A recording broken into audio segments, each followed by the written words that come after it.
मित्रों, आप सभी को हमारा हार्दिक नमस्कार। आप सभी का हमारे YouTube चैनल आनंद कृष्णा में हार्दिक स्वागत है। जैसा कि हमारे चैनल के नाम से ही विख्यात है कि आनंद और कृष्णा, यानी यो तो हमारा यह नाम से संबंधित है, किंतु श्री कृष्ण की कथा और उनके ज्ञान को लेने में जो आनंद प्राप्त होता है, उस आनंद की बराबरी इस संसार में कहीं भी नहीं हो सकती।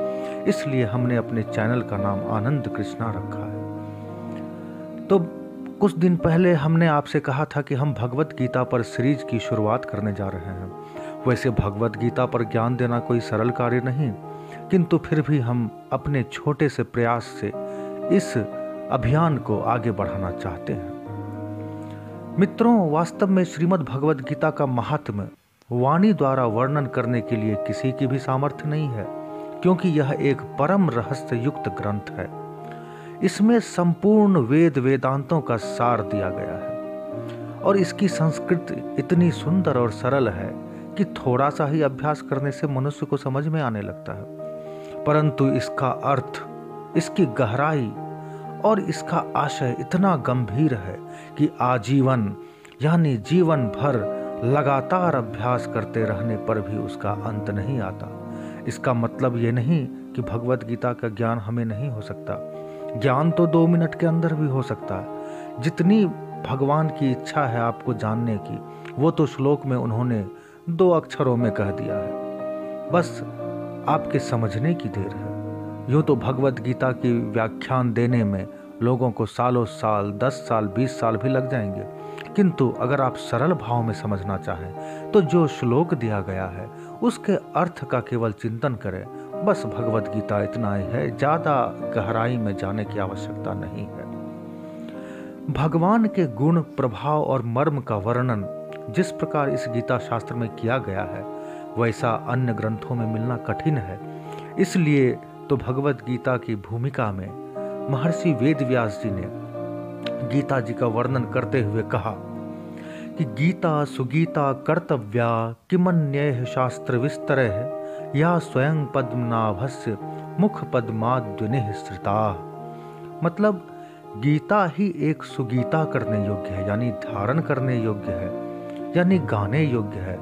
श्री गीता जी को भली प्रकार पढ़कर उसके अर्थ और भाव के सहित अपने अंतरात्मा में उसे उतार लेना ही मुख्य कर्तव्य है, जो कि स्वयं भगवान विष्णु के मुखारविंद से निकली हुई है। तो फिर अन्य शास्त्रों यानी कि दूसरे शास्त्रों को पढ़कर ज्ञान प्राप्त करने से हमारा क्या प्रयोजन हो सकता है। तो इसी तरह भगवत गीता की महिमा अपरंपार है।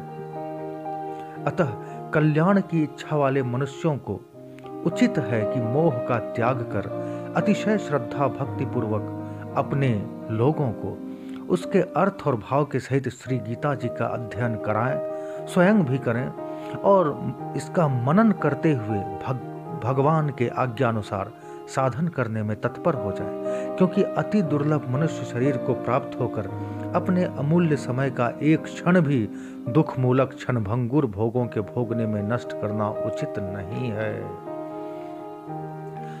मित्रों, वैसे भगवत गीता में 18 अध्याय हैं, 700 श्लोक हैं। अब सभी का इतनी जल्दी व्याख्या करना तो मुश्किल काम है, तो हम जो है एक एक अध्याय को लेकर के उसके कई खंड बनाएंगे और उसमें अपने समय के अनुसार एक समय सीमा में आपको श्लोकों की व्याख्या करके आपका मार्गदर्शन करेंगे।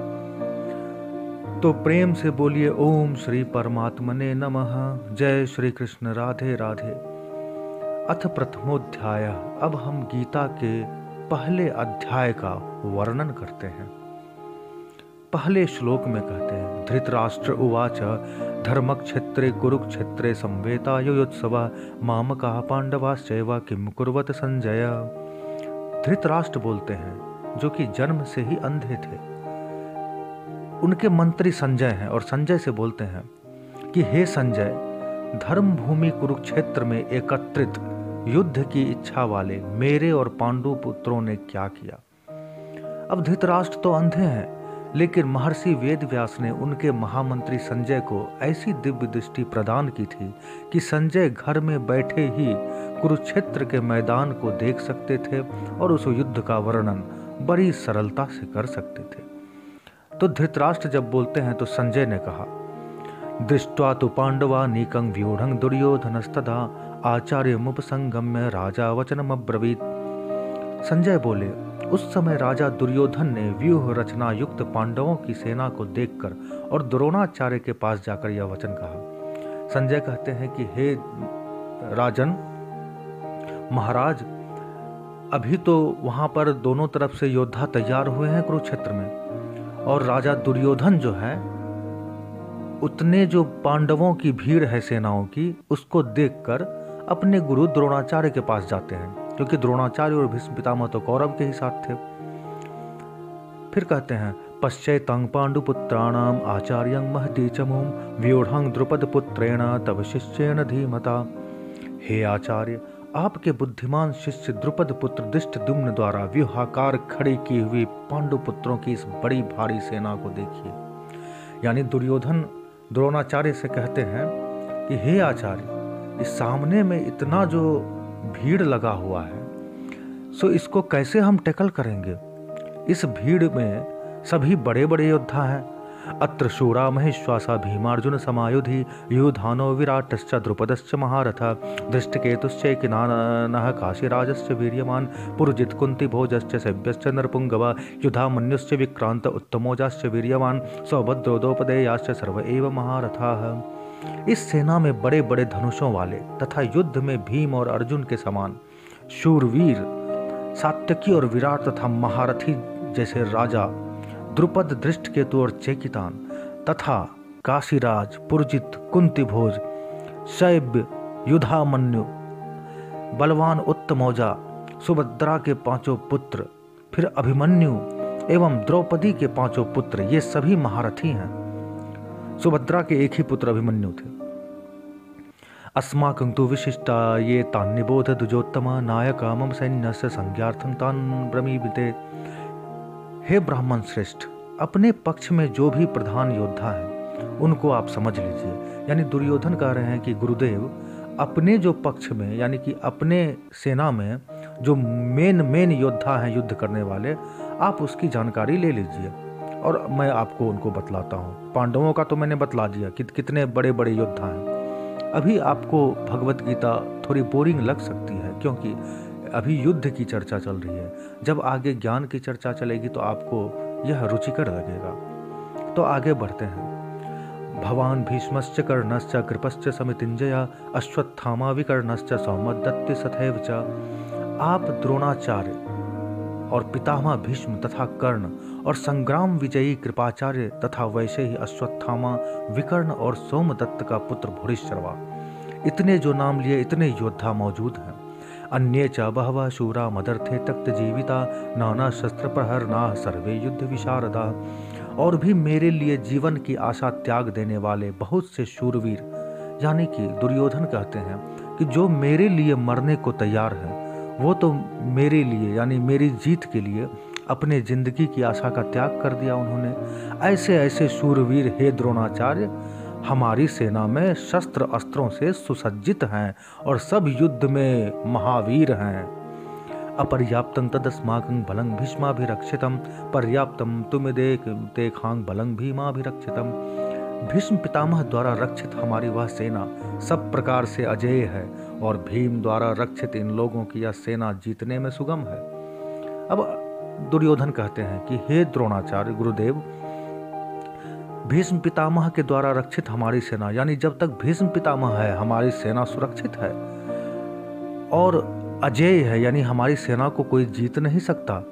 लेकिन पांडवों के तरफ भी भीम के द्वारा जो सेना है वो भीम के द्वारा रक्षा की गई है और उसे भी जीतने में जो है कठिनता हमें प्रतीत होता है। तो दोनों तरफ की सेना तो मजबूत है ही।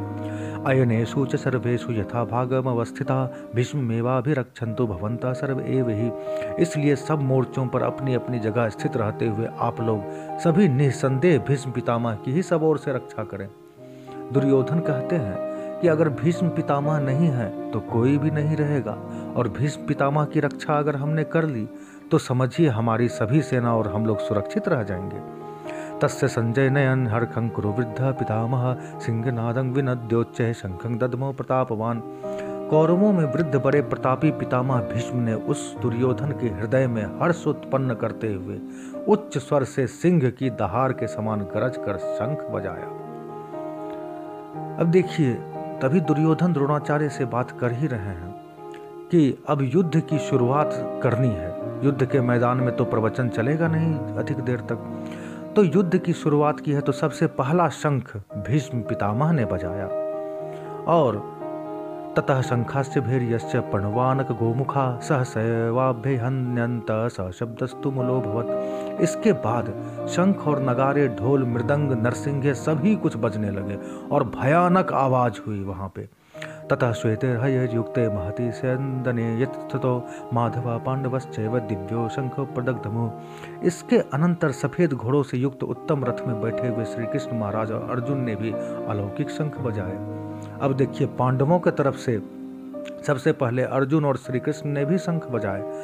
पांचजन्यं ऋषिकेशो देवदत्तं धनंजय पौंड्रं दध्मो महाशंख भीमकर्मा वृकोदरा। कहते हैं कि उस समय शंखों का भी नाम होता था, सभी ने अलग अलग नामों के शंख बजाए। भगवान श्री कृष्ण ने पांचजन्य नाम के शंख बजाए, अर्जुन ने जो शंख बजाए उसका नाम देवदत्त था, भीमसेन ने जो शंख बजाए उसका नाम पौंड्र था। अनंत विजयं राजा कुंती पुत्रो युधिष्ठिर नकुला सहदेवश्च सुघोष मणिपुष्पको। कुंती पुत्र राजा युधिष्ठिर ने अनंत विजय नामक शंख बजाए, और नकुल ने सुघोष नामक शंख बजाए, और सहदेव ने मणिपुष्पक नामक शंख बजाए। तो मित्रों, आज आपको मैंने भगवत गीता के प्रथम अध्याय का 16वां श्लोक तक सुनाया। हालांकि श्लोक अभी और बाकी हैं, लेकिन आज चूंकि परिचय क्रम था इसलिए आज हमने थोड़ा बहुत श्लोक बताए आपको, जो कि अभी कुरुक्षेत्र युद्ध की शुरुआत हो ही रही है, और कैसे कैसे लोगों ने शंख बजाया और शंखनाद करके भेड़ी नाद किया और युद्ध का उद्घोष कर दिया। तो आगे जो हम व्याख्या करेंगे कल करेंगे या अगले दिन करेंगे, और आप सभी इस वीडियो को सुनें और भगवत गीता के ज्ञान से लाभान्वित होने का विचार करें। और तब तक के लिए हमें आज्ञा दीजिए। नमस्कार। अगर आपने हमारे चैनल को सब्सक्राइब नहीं किया है तो सब्सक्राइब कर लें, साथ ही बेल आइकन को प्रेस कर लें ताकि जो भी वीडियो हम बनाएं उसका सबसे पहले नोटिफिकेशन आपके पास ही पहुंचे। तब तक के लिए सादर नमस्कार। जय श्री कृष्ण। राधे राधे। जय श्रीमद् भगवत गीता की।